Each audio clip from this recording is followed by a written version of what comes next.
test, I better not text or I'll come off desperate. But if I lay down and I play dead and I stay dead, baby you'll get sick of being the monster out of my head, under my bed, thinking something out of my nightmares, standing right there.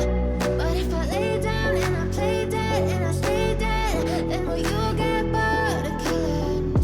ዕለታዊ ዜና ስፖርት ሒዝና لكم ቀሪብና ኣለና ሰናይ ምክትታል ሓድሽ ዝውውር ማንቸስተር ዩናይትድ ምድላይ ባሌባ ኣብ መሸጣ ተጻወትዮም ዝምርኮስ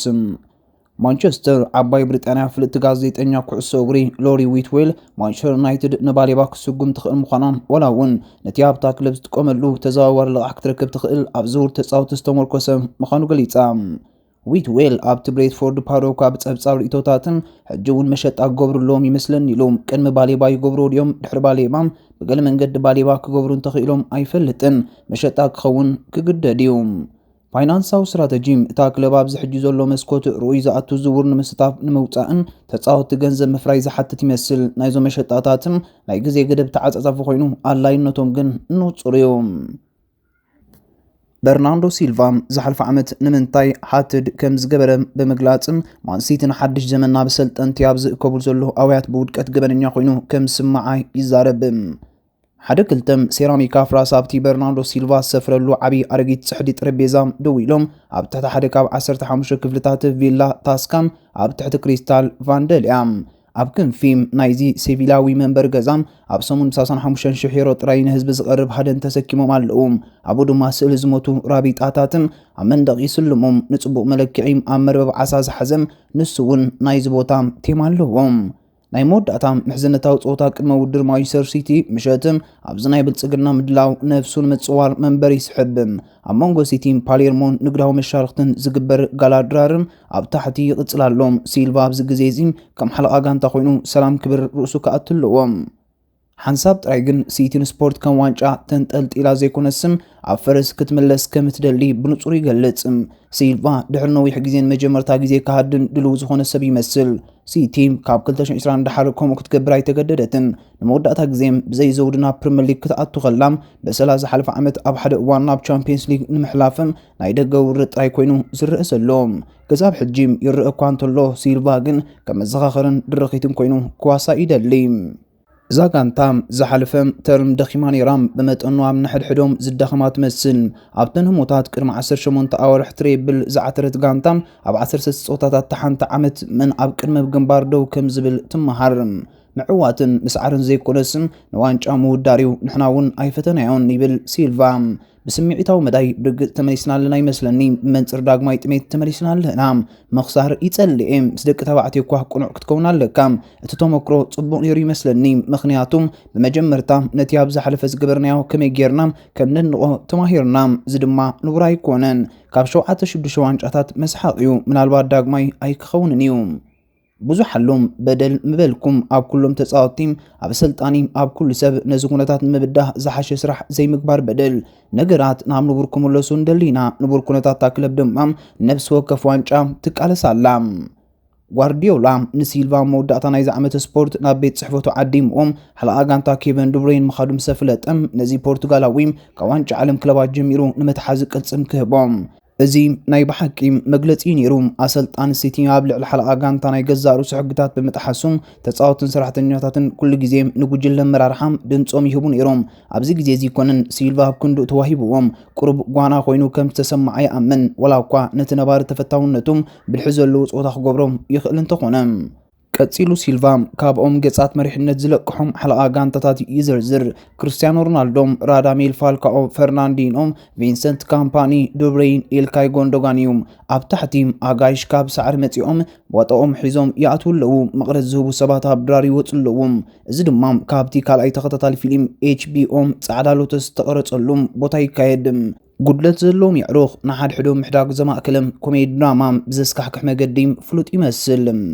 ሲልቫም ንሲቲም ዘጋጠማ ናይ ምክልኻል ማህረምቲ ሓዝን ገና ግን ክትመሓይሽ ዘለካ መርያት ከተመልክት ትመስልም ከም እውን ምስ ሓንቲ ጋንታ ተኸታታሊ ተዓወቲ ዘይተዛመድዎም መድያት ኮይኖም ሓለቓ ጋንታ ነበር ካይል ዎከር ጃክ ግሪሊሽን ኣብዚ ሓጋይ ክብገሱም ዓበይቲ ስማት ኮይኖም ርእዮም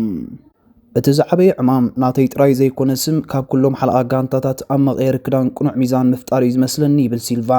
እቲ ቁኑዕ ሚዛን ብመንፅራብ ሰዓቱ ምብፃሕ ብመንፅራብ ልምድ ጽቡቕ ብቕዓትን ንክለብ ዝከኣለካ መሃብ ጽቡቕ ባህርን ምክባርን እዩ መበልኩም። ዝኾነ ቋራጭ ኣይትውሰድ፣ ንስራሕካ ከተታልል ኣይትፈትን። ብርግጽ ኣብተን ህሞታት ምስመን ናብ ውግእ ክትከይድ ከም ትኽእል ምስመን ከም ዘይትኽእልን ትመሃር። ኣዝዩ ጽቡቕ ትምህርቲ ክኸውን ተስፋ ንገብር ኢሉ መለሰሉ። ኣብዚ ግዜም ክሕብሮ እዩ እዚ ንጹር ዝኸውን ሲልቫ ኣብዛ ሓድሽ ተራ ክህውቲ ተገዳስነት ከም ዘይብሉ እዩ። ልክዕ ከምኡ ውቃጦ ዘለዎ ልክዕ ከምኡ ቁኑዕ ምናልባት ካብኡን ላዕሊ ክኸውን ይኽእል እዩ። ኣብ 2017 ካብ ጽምበር ጀሚሩ ሩኡይ ጁኔስ ብዘይካዚም ኣባራት ማንቸስተር ነዊሕ እዋን ናይ ኣምልኾ ጅግና ደረጃ ወኒን እዩ። ብፍላይ ቅድሚ 4 ዓመት ንዋንጫ ሊቨርፑል ብዝሃቦ ግብረ መልሲ ኣብ ስታዲየም ኢቲሓድ ኣብ ዝነበረ ናይ ክብሪ ሓለዋ ነታ ፖሊስታሪን ጽዋዕ ሒዙም ምጭባጥ ኣብዩ። ኣብ መወዳእታ ድማ ድሕሪ ሓደ ወርሒ ሲቲ ቢልዮን ካብ ኤውሮጳ ምስተደርበየትም ንማሕበራዊ መራኸቢታቱ ምስ ዓለቕለቑ ንተናሕናሕቲ ደገፍቲ ዝሕዝን ብምባል መጽሓፍ ኣንበቢልዎም። ሲቲ ናይ መወዳእታ ዋንጫ ቅድሚ ውሓሳም ነዊሕ ከይጸንሐት ምስ ጋንታ ኣርነ ስሎት ምግጣማ ጽቡቕ ስራሕ ክኸውን ይኽእል እዩ። ንዓይ ባህሊ ይኮነን ኣብ ፖርቱጋል ይብል ዝውድ 61 ዓመት ዋንጫ ክዕወት ከለኹ ካልእ ዘጠቓላይ ሰብ ዘልየኒ ይመስለኒ። ብገለ መልክዑም ርእይቶይ እውን ከም ሓደ ዓይነት ምስልዩነት እዩ። ግን ሰባት ጽቡቕ እዩ ክገብርዎ እንተደልዮም ክገብሮ ይኽእሉ እዮም። ሊቨርፑል ከጠቓዓይ ኮንኩን ምክንያቱም ስዕረት ከምኡ ስለ ዘይብዕላ። ሲልቫ ኣብዚ ዓመት ዝገልጾ ዘልዮ ነገር ከም ዘይኮነ ተስፋ ኣለዎም። ተጋሂዱ ፍሎፕ ማን ዩናይትድ ነበር ድሕሪ ናብ ሓዳስ ክለብ ምጽምባሩ ኣብ ድሕሪት ማልያ ስሙ ከቂራ ኣለዎ ዝብል ንምእማኑ ዘጸግም ፔቲ ምክንያትም ማንቸስተር ዩናይትድ ነበር ማርኮስ ሮጆ ብዝነኣሰ ምክንያት ስሙ ካብ ድሕሪት ማሊኡ ከውርድ ከም ዝተገደደ ጸብጻባት ይሕብሩ። ዝውድ 65 ዓመት ተኸላኸላይ ኣብ መንጎ 2021-2024 ን7 ዓመታት ንኦልድ ትራፎርድ ጸንሐ ኮይኑ ካብ ብጻዩ ኣርጀንቲናዊ ክለብ ቦካ ጁኒየርስ ናብ ራሲንግ ክለብ ተጸምቢሩ። ሮጆ ኣብ መጀመርታ ዘመን ንግስነቱም ሉዊስ ቫን ጋል ናብ ማንቸስተር ዩናይትድ ተጸምበረ ኮይኑ ኣብ ዘመን ጆሴ ሞሪኖን ሆለ ጉናር ሶልሻየርን ኣብኡ ጸኒሑ። ቅድሚ ናብ ዓዱ ተመሊሱ ኣብ ላ ቦምቦነራ ምጽዋቱ ሕጂ ሮጆ ናብ ሬሲንግ ክለብ ምስተጸምበረም ድሕሪ ደጊም ስሙ ኣብ ድሕሪት ማሊኡ ክለብ ሳይክእል ኒዮም ከም ቲም ኣብ ሙሉእ ህይወቱ ዝገበሮም ብዘደንቕ ንእሽቶ ምክንያት ሬሲንግ ክለብ ምስታም ኣብ ኣቨላኔዳ እውን እትጻወት ኢንዲፔንዲየንት ዓበይቲ መወዳድርቲ ኮይና ኤል ሮጆ ማለት ቀያሕቲ ዝብል ሳጓ ይወሃባ።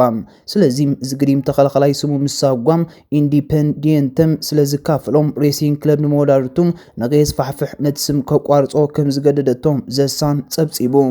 ሮጆም ን4 ዓመታት ኣብ ቦካ ጁኒየርስ ጸንሐሉ ዝሓለፈ ሰሙን ድሕሪ ምዛሙ ኣርጀንቲናውያን ክለብ ውዕሉ ምስ ኣቋረጸትን ካብ መቐየሪ ክዳን ከም ዝኣገደቶን ይግለጽ። ዝሓለፈ ሰሙን ኣብ ዘውፅኦ መግለጺ ምኻዱ ዘረጋገጹ ክለብ ኣትሌቲኮ ቦካ ጁኒየርስ ተጻዋታይ ማርኮስ ሮጆም ውዕሉ ምቅራጽ ከም ዝፈረመ ሓቢራ ኣላ። እቲ ምስቲ ትካል ዝራኸቦ ውዕል ንሱ ነይሩ። ማርኮስ ኣብ ቦካ ኣብ ዝነበረሉ እዋን ልዕሊ 100 ጸወታታት ብማልያና ተጻዊቱ 4 ዋንጫታት ኣመዝጊቡ። ማርኮስ ንሞያዊ ብቕዓትን ተወፋይነት እታ ክለብ ነመስግኖም ኣብ መጻኢ ቡድሆታቱ ድማ ብዙሕ ዓወት ንምንየሉ። ሮጆም ሓድሽ ገዛ ንኽረክብ ግን ግዜ ወሰደሉን ሬሲንግ ክለብ ውዕሉ ንቦካ ጁኒየርስ ምስ ተቐደደም ድሕሪ ሒደት መዓልታት ክትሰጋገር ተሰሚዓ። ጂያሉጂ ዶናሩማ ብፒኤስጂ ብግዴታ ካብ ጸወታ ክወፅእ ብምግዳዱ ስቕታ ሰቢሩ። ማን ሲቲ ካብተን ኮኸብ ኢጣልያ 40 ሚልዮን ፓውንድ ዘገደሳ ክለባት ትረክብ። ኣብ ዝክራማት ካብዛ ፈረንሳዊት ክለብ ክወፅእ ምዃኑ ዘረጋገጸ ይመስል። ኣብ ዝነበረሉ እዋን ፓሪስ ሴን ጀርመን ካብታ ክለብም ፍሪዝ ብምግባሩ ኣቃሊዕዋ። ዝወዲ 26 ዓመት ኢጣልያዊ ኮኸብ ሓደ ካብቶም ዝበለጹ ሓለውቲ ድላት ዓለም ተባሂሉ ብሰፊሑ ዝግለጽ ኮይኑ ካብ ቀዳሚት ጋንታ ፒኤስጂ ግን ብኣድማዒ መንገዲ ተሰጊጉሎም። ኣብ ፈረንሳም ዝወፀ ጸብጻባት ካብ ሊል ብ48 ሚልዮን ፓውንድ ዝመጸሉ ኳስም ሺቫሊየር ሓድሽ ቁጽሪ ሓደ ክኸውን ምዃኑ ብሓለፍቲ ክለባት ድሕሪ ምሕባሩ ካብ ልምድ ከም ዝተኣለየም ይገልጹ ነይሮም። ከምኡውን ዶናሩማ ትማል ሶልሳም ማሕበራዊ መራኸቢታትን ደገፍቲ ፒኤስጂ ናይ ስንብታ መልእኽቲ ኣብ ዝለጠፈሉ እዋን ነቶም ጸብጻባት ዘረጋግጹ ይመስል። እቲ ዘሕዝን ግን ድሕሪ ሕጂ ኣካል ናይታ ጉጅለ ኮይኖም ኣብ ዓወታ ጋንታ በርክቶ ክገብር ከም ዘይክእል ዝወሰነ ሰብ ኣሎ ኢሎም ተስፋ ቆሪጸን ፒኤስጂ ዶናሩማ ናብ መውፅኢ ኣፍ ደገ ደፊኣቱ ድሕሪ ምጽናሕም ኣብ ዝመጽእ ክራማት ዝውዳእ ሓድሽ ውዕል ክትሰምዕ ብዘይምኽኣላም ትማረቡ ኣብ ኢጣልያ አንጻር ስፓርሳ ኣብ ዝካየድ ፍጻሜ ሱፐር ካብ ጋንታ ከም ዝኣለየ ትማል ሶሉስ ተረጋጊጹ። እዚ ኣብ ቀረባ እዋን ምኻዱ ኣቐልቦ ማንቸስተር ሲቲን ማንቸስተር ዩናይትድን ሓዊሱ ሓያሎ ዓበይቲ ክለባት ኤውሮጳ ስሒብሎም ወላ እኳ ቀያሕቲ ንዕኡ ንምፍራም ኣብ ውድድር ከም ዘለዋ እንተዘይተሓሰበ ፔፕ ጓርዲዮላ ዝመርሓ ጋንታ ጋላታሳራይ ንኤደርሰን ተገዳስነት ስለ ዘለዋ ነዚ ጣልያዊ ንምግዓዝ ተሓስብ ኣላ። ሲቲ ድሮብ ዝክራማት ንሓላው ዳ ጄምስ ትራፎርድ ብ1 ሚልዮን ፓውንድ ኣፈሪማቶላ። እዚ ተመሊሱ ዘሎ ኮኸብ ድማ ሓድሽ ቁጽሪ 1 ናይታ ክለብ ክኸውን ተዳልዩሎም። PSG ካብ ሪያል ማድሪድ ኣብ ስዑድ ዓረብ ዝርከባ ክለባት እውን ተገዳስነት ሰሓበ ዶናሩማ ኣስታት 40 ሚልዮን ፓውንድ ክደሊ ተኽእሎሎም። እዚ ኣብ ሊግ 1 ኣብ ሰሙን ኣስታት 200,000 ፓውንድ ኣታዊ ከም ዝረክብ ዝግለጽ ሓላው ዳትም ኣብ መልእኽቱ እንደቂ ጋንቱን ደገፍቱን ኣመስኪኖም። ተወሳኺ ሓደ ግዜ እንደገፍቲ ፓርክ ደ ፕሪንስም ኣብ ዓይንቲ ጠሚተ ከምቲ ክግበር ዝግብኦ ክፋኖም ዕድል ክረክብ ተስፋ ገብር ክብል ወሲኹ ገሊጹ። ከምኡ እንተዘይኮይኑ ደገፍካን ፍቕርኻን ናይ ዓለም ትርጉም ከም ዘለዎ ክትፈልጥ ደሊ ፈጺመ ድማ ኣይርስዑን። ዶናሩማ ኣብ 2021 ብነጻ ዝውውር ካብ ኤስ ሚላን ናብታ ክለብ ካብ ጽንበር እንዳሓር ምስ PSG 161 ጸወታታት ኣካይዱ። ኣብታ ክለብ ኣብ ዝነበረሉ እዋን 4 ዋንጫ ሊግን 2 ዋንጫ ፈረንሳን 3 ሱፐር ካፕ ፈረንሳን ቻምፒየንስ ሊግን ተዓዊቱ። ዶናሩማ ኢጣልያ ኣብ 2021 ንሃገሩ ቻምፒዮን ኤውሮጳ ክትከውን ምሕጋዝ እውን ዓወት ኣስተማቒሩ እዩ። ሽደር ሳንደርስ ዋላ እኳ ኣብ ቅድመ ውድድር ዓመት ንፈለማ ግዜ ዘደንቕ ጸወታ እንተገበረም ካብ ክሊቭላንድ ብራውንስ ዝያዳ ሕማቕ ዜና ይረክብ። ኣብ ቅድመ ውድድር ዓመት ንፈለማ ግዚኡ ዘደንቕ ጸወታ እንተገበረም ራብዓይ ደረጃ ኩዓሳሱ ብራውንስ ኮይኑ ይቕጽላሎም። ደቂ ጋንትኡ ኬኒ ፒኬትን ዴሎን ጋብርኤል ምስ ማህረምቲ ኣብ ዘጋጥሞም ገዲም ተጻዋታይ ጆ ፍላኮን ካብ ጸወታ ወጻኢ ኣብ ዝነበረሉ እዋን ሳንደርስ ዓበ ኣንጻር ፓንተርስ ጅማሩ ረኺቦም ካብ 168 ያርድ 2 ቶችዳውን ብቕዓት ምዝጋብ ድማ መልሲ ሂቡ። ኣብቲ ናይ መወዳእታ ዕምቀት ቻርት ክሊቭላንድም ንኽዲብ እኹል ከም ዘይነበረም ርዱእ እዩ። ትማልሶን ዝወፀው ዘይወግዓዊ ዕምቀት ፓርት ብራውንስም ካብ ዝሓለፈ ሰሙን ዝተቐየረ ኮይኑ ፍላኮ ተጻዋታይ ጀማሪም ፒኬት ተኸላኸላይ ብጻዩ ንኡስ ተጻዋታይ ጋብርኤል ሳልሳይ መስመር ሳንደርስ ድማ ድሕሪት እዩ። ኣብ መጀመርታ ናይ ዝወርሒ ኣብ ክሊቭላንድም ኣብ ኩዓሳሱ ኣብ ዝነበረሉ እዋን መስፈርታ ኣብ ዝነበረሉም ዝተፈረመ ታይለር ሃንትሊ ኣብ 5ይ ደረጃ ተሰሪዑሎም። እዛ ሓድሽ ሓበሬታ ድሕሪ ገለ ልብት ዝበለ ርእቶታትም ካብ ኣሰልጣኒ ኬቨን ስቴፋንስኪም ትማልሰን በድሕሪ ሳንደርስ ካብ 23 ሾታትም 14 ብምሕላፉ ዘርአዮ ብቕዓት እዩ። እተን ዝቕጽላ ክልተ መዓልታት ብዓይኒ ማህረምቲ ክንሓልፈንን ኩሉ ኣብ ኣበይ ከም ዘሎ ክንርኢና ኣለና ክብል ንጋዜጠኛታት ተዛሪቦም። ብሓቂም ኣብ ኩሎም ምዕባለ ኩዓሳሱን ኣብ ነብሲ ወከፍ ናይዞም ተወከልቲ ትማል ምሸትን ኣተኪሮ ኣለኹም ክሳብ ክንደይ ኣገደስቲዮም ስለዚህም ልዕሊ ዝኾነ ነገር ኣብኡ ዘተኩር ዘለኹ ኢሉ መለሰሉ። ስቴፋንስ ክስዒቡ ሳንደርስ ኣብ ናይ መጀመርታ ጸወታኦም ወላ እኳ እንተደመቐም ከጽርዮ ዘለዎ ነገራት ከም ዘለዎ ገሊጹ። ነቲ ቦታን ብሓቂ ድማ ነብሲ ወከፍ ቦታን ደረጃ ኣለና ብርግጽ ግን ንቦታ ኩዓሳሱ ኢሉ እተጻወተሉን ብኸመይ ንጻወት ብኸመይ ንሰርሕን ንኩዕሶ እግሪ ነቶም ዓይነት ነገራትን ብኸመይ ንከናኸኖም ደረጃ ኣሎም።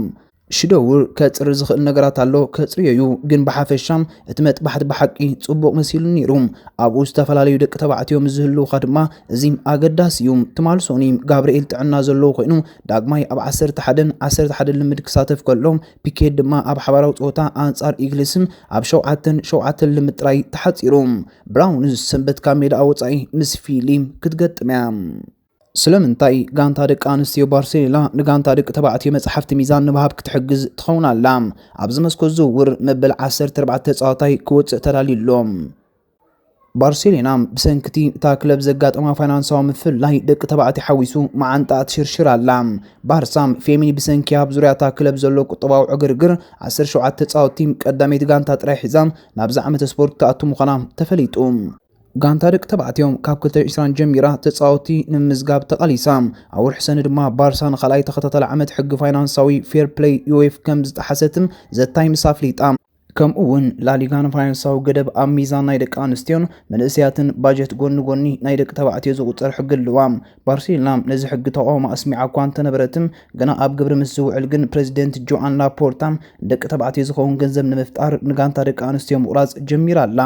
እቲ ድሕረዋይ ምግላጽ መንገዲ ኢል ፔሮዲኮም መስታ ክለብ 15 ዋንጫታት ዝዓተረት ጃና ፈርናንደዝም ናይ ደሞዝ ቦታ ነፃን ምግባር ውዕላ ከቋርጽ ትርኢላ። ስፓኛዊት ፈርናንደዝ ካብ ሓንቲ ካብተን ኣብ ዓለምና ዝዓበያ ዓውታት ክለባት ደቂ ኣንስትዮ ክትወጽእ ምዃና ዝፍለጥ ኮይኑ مستحدث ناب WSL زعبيت كلب لندن سيتي لاينز كتفرم دلوت تمثل مرو أكاديمي بيني كونن أبز كرامات 14 تصاوت تيم كبارسينا في ميني كوتس كلهم 10 تخلت كبعتهم بقامنت كلت تصاوت تراي كفرمو خلو بلقح الناس أزور يوم بمسرت صبصاب إل بريديو كيم مصا غانتا دق أنستيون أبل على درجة نوح وان صنحم تግባራውነት ስክፍታሎም እዚ ዝኾነሉ ምኽንያት ድማ ኣብ ዝመጽእ ክራማት ተወሳኺ 9 ተጻወቱ ውዕሎም ስለ ዝወጹም ከም በዓል ኣሌክሲያ ፑላሊያስ ወይ ማፒሊዮን ዝኣመሰሉ ዓበይቲ ኮባት ሓዊሱም ነቶም ካብ ጾታታት ዝወፁ ተጻወቲ ዘይምትካእ ድማ እናዓበየ ከይዳሎም እዚ ኩሉም ካብቲ ነታ ክለብ ጾር ዝፈጥር ዘሎ ጽንኩር ፋይናንሳዊ ጸቕቲ ዝምንጭ እዩ ጋንታ ደቂ ኣንስትዮን ዝምጭባጥ ይስማዓሎም 0.8 ሚልዮን ፓውንድ ዕቋር ክትገብር ከም ዘለዋ ይንገርም ጋንታ ደቂ ተባዕትዮ ግን ንሓድሕዶም ዝተኣሳሰረት በኸቢድ ከም ዝተጸልወን ይግለጽ ንኣብነት ኣብ ወርሒ ጥር ጋንታ ሃንስ ፍሊክ ክልተ ካብቶም ፍሉጣት ከዋኽብታም ዳኒ ኦልሞን ፓው ቪክቶርን ክትስእን ቀሪባ ነይራ ኣብቲ ዝተሓደሰት ኖው ካምፕ 475 VIP መናብር ንብዙሓት ኣወፈርቲ ማእከላይ ምብራቕ ድሕሪ ምሻጣ ጥራይ እዩ ነቶም ተጻወቲ ዳግማይ ከም ዝምዝገቡ ተፈቒዱሎም እዚ ንሳሳ ዓመታት ጽንሐ ውዕላት ኣብ ፋይናንሳዊ ክለብ 84 ሚልዮን ፓውንድ ብምውሳኽም መጽሓፋታ ሚዛን ክህልዎ ከም ዝኽእል ይግለጽ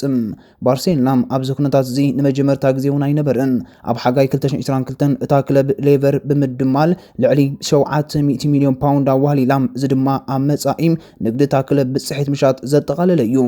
እዚ ድማ ኣፈ ታሪኽ ክለብን ምልክት ኩዕሶ እግርን ሊዮነል መሲ ደሞዝ ምስተሓድሽ ደሞዝ ናይቲ ሊግ ስለ ዘይተሰማምዐም ካብ ዝመጽእ ድሕሪ ሓደ ዓመት ጥራዩ እዚ ከምዚ ኢሉ እንከሎም ኣብ ሓምለ 2023 ባርሴሎና ካልእ ብጽሒት ባርሳ ስታዲየም ብምሻጥም ናይ መወዳእታ ቁጠባዊ ሌቨር ክትስሕብ ምዃና ተገሊጹ ነይሩ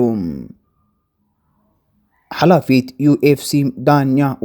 ዋይት ሃውስ ነፈረማ እዋን ክካየድ ዝቐረበ ናይ MMA ውድድር ዕለት ኣፍሊጣ ዳና ዋይት ኣብ ሳዕሪ ዋይት ሃውስ ክትህሉ ትጽቢት ዝግበረላ ናይ UFC ካርድ 4 ሓምለ 2026 ኣፍሊጣላ እዚ ድማ ምስ መበል 250 ዓመት ልደት ኣሜሪካ ሰማዕ እዩ ፕሬዚደንት UFC ዕለት ናይ ዋይት ሃውስን ናይ ውግእ ካርድ ትማሊ ሶሉስ ኣረጋጊጹም እዚ ድማ እቲ ኩባንያ ምስ ፓራማውንት ዝገብሮ ታሪኻዊ ስምዕ ካብ ዝግለጽም ሓደ መዓልቲ ድሕሪ ምጽናሕ እዩ ኣብ ሓድሽ ገዛ ናይቲ መሪሕ ምትሕዋስ ማርሻል ኣርትስ ፕሮሞሽን ኣብ ሙጉታት ዋይት ብሓንሳብ ኣብቲ መዓልቲ ናጽነት ዝግበር ባእሲ በቐጥታ ኣብ CBS ክመሓላለፍ ምዃኑ ኣፍሊጡ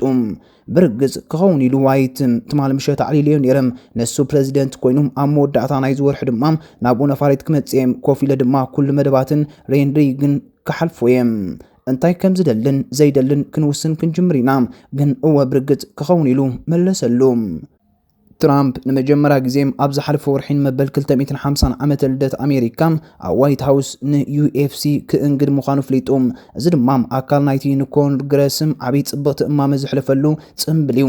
እቲ ኣዋጅ ነባራዊነት ምስ ሃገራውነት ንምውሓስን ካብ ገለ ማሕበረ MMA ኣፈ ታሪኽም UFC ጆን ጆንስ ድሕሪ ናይ ዋይት ሃውስ ምልክታም መግላጹም ካብ ውድድር ጡረታ ኣብ ዝወሰደሉ እዋን ዘደንቕ እዩ ቲዩማ መዝጊቡ ዳግማይ ናብቲ ናይቲ ኩባንያ መርመራ መድሃኒት ከም ዝኣተወ ገሊጹ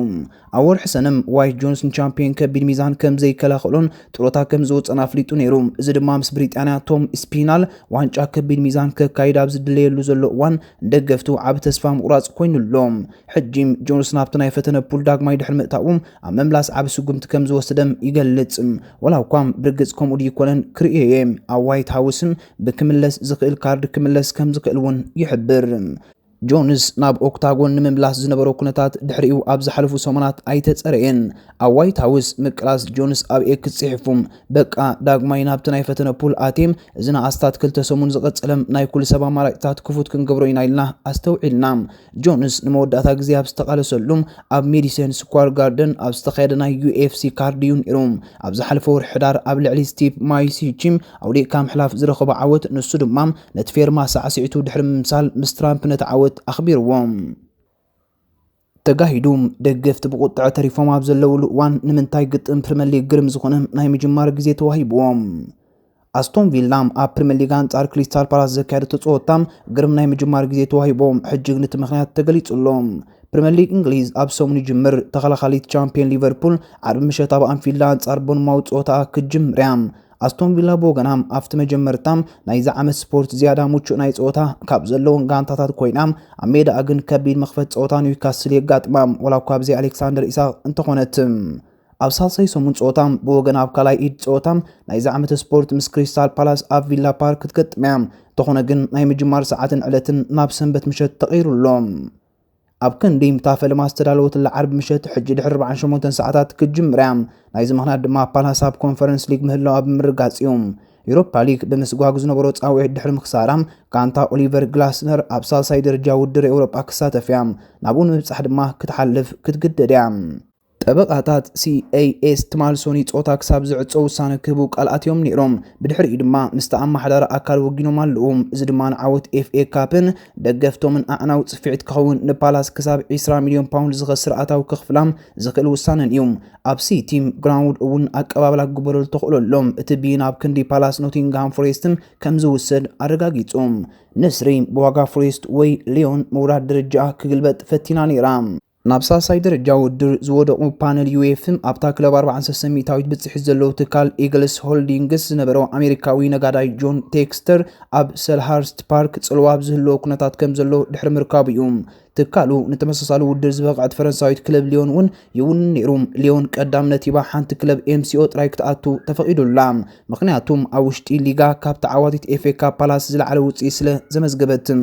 ብሰንኪ ምጥፋእ ይግባይ ግን ፓላስ ኣብ መጻረይ ዙር ምስ ኖርዌያዊትም ፍሪድሪክስታድ ወይ ካብ ዴንማርክ ሜዲጅላንድ ክትገጥም እያ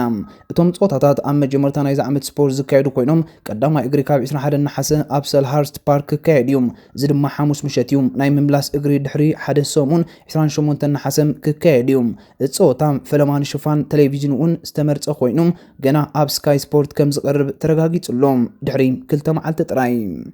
ስለዚ ሰንበት ኣብ ስካይ 4 ጾታታት ክቐርብ ምዃኑን ብራይተን ኣንጻር ማንቸስተር ሲቲ ከምኡውን ኖቲንግሃም ፎሬስት ኣንጻር ዌስት ሃም ሰዓት 2 ድሕሪ ቀትሪ ሊቨርፑል ኣንጻር ኣርሰናል ድማ ሰዓት 4 ፍርቓን ድሕሪ ቀትሪ ክካየድ መደብ ተታሒዙሎም